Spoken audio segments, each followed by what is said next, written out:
Bonjour, bon bah, vous vous doutez, si vous voyez mon visage, c'est que j'ai pas eu le temps de faire la vidéo de course, donc je vais vous parler de mes achats récents. C'est pas les derniers, c'est pas de cette semaine, mais voilà, je vais vous montrer que des majorettes et des majorettes très récentes, parce que je les ai achetées en magasin, donc ça c'est des modèles vraiment récents, je sais pas de quand ils datent en termes de première production, mais est-ce qu'il y a des dates dessous? Je crois pas, hein. Ouais, chez eux. Chez Hot Wheels, ils mettent le copyright, donc on a l'année. Mais là, j'arrive pas trop à lire à travers le plastique. Et donc, la première que j'ai achetée, c'est une Toyota Celica. La Toyota Celica de 1972. En fait, c'est une voiture que je trouve un peu fade en soi. Mais j'aime beaucoup la version Hot Wheels.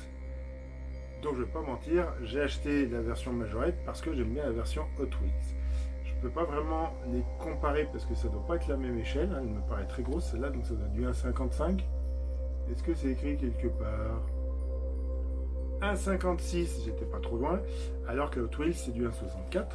Donc là on a un truc qui est quand même plus gros et qui est dans une version rallye avec des phares rajoutés. On a une assez jolie décoration Toyota Team Europe. Est-ce que c'est vraiment la décoration des Toyota, des Celica qui couraient en rallye? Ça, je ne suis pas sûr. Je vais vérifier. Et puis, juste à côté, il y avait une voiture. C'est pas forcément la voiture que j'adore, mais c'est une version. Enfin, c'est une miniature que j'avais et que j'aimais beaucoup. J'avais la Porsche 911 Turbo, la version 934, et je me dis tiens, ce serait cool de pouvoir les comparer. Alors évidemment la 934 Turbo des années 80, je l'ai pas là, donc je vais pas pouvoir la comparer. Et ça, j'ai trouvé ça chez un magasin qui est censé être le roi du jouet, voilà. Et j'ai pas trouvé une qui m'attire depuis longtemps, mais que j'arrive toujours pas à trouver, c'est la R5 Turbo. Et v'là-t-il pas que juste après le roi du jouet, je suis allé dans une grande surface généraliste qui vend qui vend de tout et aussi des jouets. Une grande surface généraliste dont le logo est un C. Et regardez ce que j'ai trouvé. Voilà, donc ça c'est rien d'extraordinaire pour les collectionneurs de majorettes récentes. Est-ce qu'on appelle ça vraiment de la collection? C'est de la collecte en fait, on achète ce qui sort. Je sais pas. Mais moi je l'avais pas. Donc c'est un des nouveaux produits proposés par Majorette. C'est un assemblage de 5 voitures. Et donc on a la 911 Turbo, qui est exactement celle que j'avais achetée quelques minutes auparavant, mais c'est pas la même couleur. Donc, regardez. On a la Volkswagen Coccinelle, on a la Toyota Celica. Là, c'est pas exactement la même parce que du coup, celle que j'avais achetée une demi-heure plus tôt, comme je disais, vu que c'est une version course, elle a des phares additionnels sur l'avant, donc ça c'est chouette. On a la fameuse R5 Turbo et on a une 2 chevaux. Et je vais pas vous mentir, quand je regarde des vidéos sur internet, les gens ils sont extraordinaires, oh, c'est super, ils sont magnifiques, la reproduction vraiment extraordinaire, machin chose. Moi je suis pas du tout d'accord avec ça. Je trouve que c'est pas réussi ces reproductions. Donc voilà le fameux assemblage vintage. À savoir que la même existe avec les mêmes voitures mais en vintage rusty. Et si je dis pas de bêtises, d'une année sur l'autre, ils en changent certains modèles. Donc, il me semble qu'il y avait un modèle avant qu'ils ressortent une 2 chevaux. Enfin, qu'ils ressortent une 2 chevaux. Il me semble pas que Majorette faisait de 2 chevaux à l'époque, dans les années 80. Ce qui est étonnant, hein, un modèle qui est un modèle français un peu plus emblématique. Là, celui-ci, c'est bizarre, c'est rouge. Je sais pas d'où elle sort. Je sais pas où est-ce qu'ils ont vu ça. Et donc, ça peut s'ouvrir. Ça peut s'ouvrir. Oh, c'est bizarre. Là, c'est de la tôle. Hein. Enfin, c'est de la tôle. Non, je pense que c'est du Zamac, mais avec la laque, ça fait vraiment impression tôle. On dirait les jouets malgaches faits à la main. qu'on trouve sur les marchés à touristes. Donc c'est dur d'ouvrir quand même. Et c'est pas l'image que j'avais du bicylindre Citroën. Hein? Est-ce qu'ils ont vraiment vu ça? Hop, donc il y a des ouvrants sur la Porsche aussi, où on peut, hop, plus ou moins, voilà.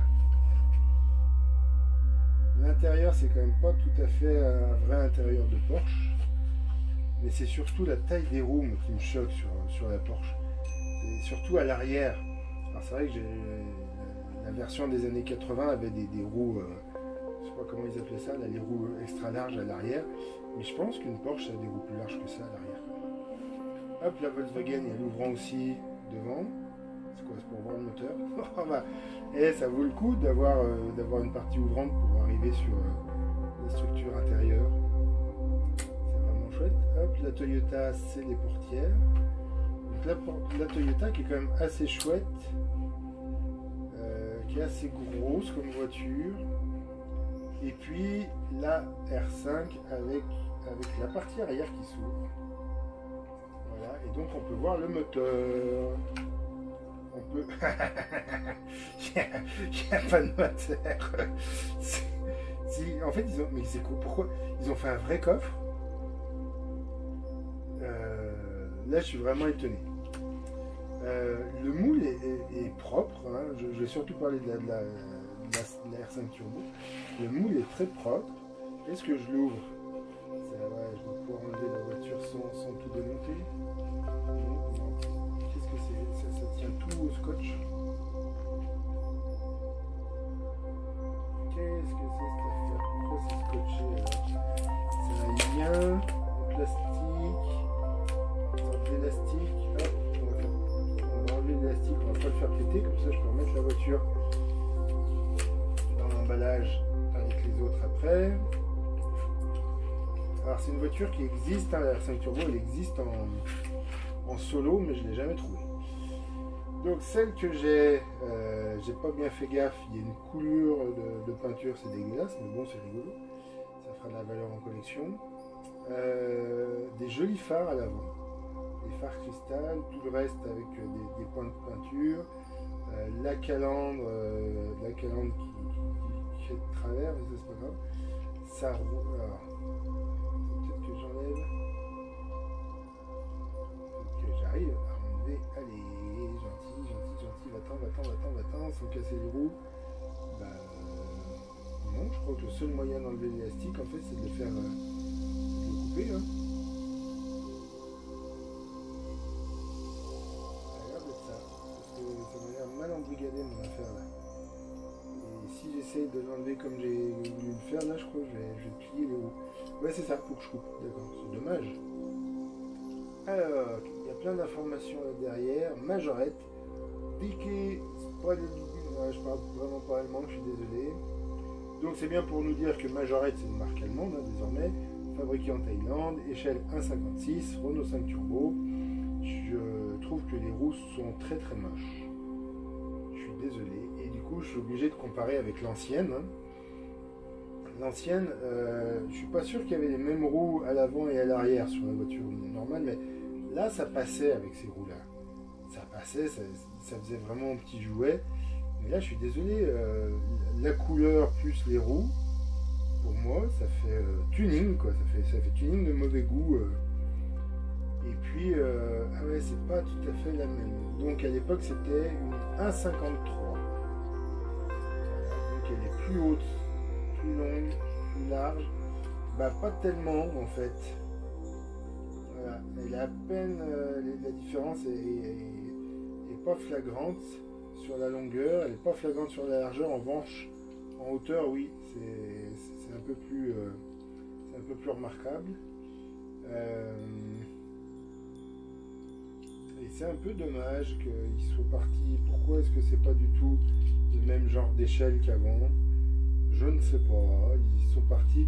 C'est pas du 1,64, c'est du 1,56. Donc c'est quoi? C'est parce que ça, c'était pas une vraie 3 pouces, peut-être, je sais pas. Mais du coup, on a vraiment de l'épaisseur là sous la voiture. Là, on l'a plus. Pourquoi pas? Il n'y a vraiment plus rien là-dessous. Mais bon, bah voilà, il n'y a pas de moteur à l'arrière. c'est intéressant de pouvoir ouvrir pour voir qu'il n'y a pas de moteur. Sur l'ancienne, en fait, dans la vraie voiture, il y avait un cache moteur. Donc en fait, sur l'R5 des années 80, on a le cache moteur. On a le marquage, gros marquage turbo là, sur la vitre à l'arrière qu'on n'a pas ici. C'est bien dommage. Et mis à part ces roues et ces passages de roues, en fait, je pense que les passages de roues sont exagérés. Les passages de roues sur la 1,56, je ne sais pas comment vous montrer pour qu'on voit bien. Le passage de roue sur la 1,56, que ce soit l'avant ou l'arrière, est plus grand que le passage de roue sur la 1,53. C'est-à-dire la voiture est plus petite, mais le passage de roue est plus long. Et les roues sont à peu près les mêmes que sur la 1,53, sauf que c'est dégueulasse ce genre de... Qui mettrait ce genre de jante sur une R5 Turbo? Je suis pas fan du coup, je suis fan de la R5 Turbo, donc je suis très content de l'avoir enfin trouvé, mais je suis pas forcément fan du rendu de ce que la voiture donne au final.